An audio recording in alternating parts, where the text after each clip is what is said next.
করতে পারি না। আমাদের নিজস্ব মাতৃভাষা এখানে তুলে ধরতে পেরে অনেক ভালো লাগতেছে। মাতৃভাষার জন্য রাষ্ট্রভাষার দাবিতে তারা যে প্রাণ দিয়েছে, মাতৃভাষাকে রক্ষা করছে এবং সেই যে বাংলার স্বাধীনতা ৭১। তো আমাদের ক্ষোভ হচ্ছে আমরা নিজেদের ভাষায় পড়াশোনা করতে পারি না।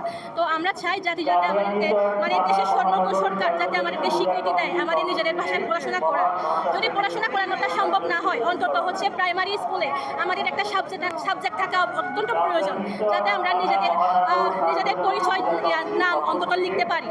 আমাদের নিজস্ব মাতৃভাষা এখানে তুলে ধরতে পেরে অনেক ভালো লাগতেছে। পার্বত্য চট্টগ্রামে স্ব মাতৃভাষার বই থাকলেও পর্যাপ্ত পরিমাণ প্রশিক্ষণের অভাবে শিক্ষক শিক্ষিকা প্রথমেই মাতৃভাষার শহীদদের প্রতি গভীর শ্রদ্ধা জানাই, সম্মান জানাই।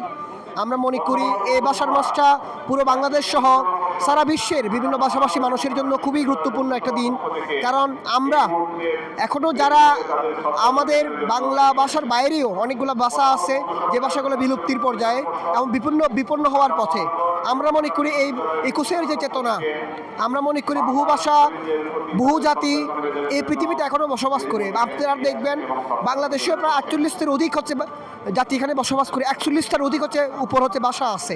তো আমরা মনে করি বাংলা ভাষার শহীদেরা তারা নিজেদের মাতৃভাষার জন্য রাষ্ট্রভাষার দাবিতে তারা যে প্রাণ দিয়েছে এবং একই দিকে এটা একদিকে শোকের, আবার আরেক দিকে এটা হচ্ছে জাতীয় সম্মানের। এবং আমরা মনে করি এই বাঙালি জাতির যে গৌরব, এই গৌরব থেকে বাঙালি জাতির যে সম্মান, তার যে অর্জন, এই অর্জন আসলে পৃথিবীর অন্যান্য ভাষাভাষী সকল মানুষের, মাতৃভাষার সকল মানুষের। এবং এটা মায়ের ভাষা, নিজের মায়ের ভাষা যেরকম শ্রুতিমধুর আপন হয়, সেটা আসলে বুঝাতে পারবো না। সেটা আসলে শহীদ মিনারে না আসলে আপনারা হয়তো বুঝতে পারবেন না। তো শ্রদ্ধা জানানোর জন্যই, কারণ আমাদের বাচ্চাদের নিয়ে আসছি, আমরা মেয়েদের নিয়ে আসছি, আমরাও আসছি, ওদের শেখানো তো অবশ্যই দরকার। এবং ওরা তো পাঠ্যপুস্তকে সীমাবদ্ধ থাকুক আমরা চাই না। এর জন্য আমরা সরাসরি শহীদ মিনার এখানে নিয়ে আসছি কেন্দ্রে। এটা যার মূল্যবোধ, যার ব্যক্তিগত মূল্যবোধ। আমরা তো অবশ্যই শহীদদের আমরা মূল্য দিই এবং দেব, কারণ তারা আমাদের মাতৃভাষাকে রক্ষা করছে।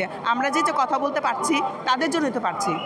যাদের আত্মত্যাগের বিনিময়ে আজকে 1952 সালে আজকের এই দিনে সাধারণ শিক্ষার্থীদের সাথে সাধারণ জনগণ যখন রাজপথে নেমে এসে বাংলা ভাষার দাবিতে এই বাংলা ভাষাকে মাতৃভাষা হিসেবে যখন স্বীকৃতি হয়, তখন মূলত বাংলা শব্দ উৎপত্তি হয়। এবং সেই যে বাংলার স্বাধীনতা ৭১, এই ধাপে ধাপে কিন্তু পরবর্তীতে এই আজকের এখানে আসা। তো সকল শহীদদের প্রতি বিনম্র শ্রদ্ধা।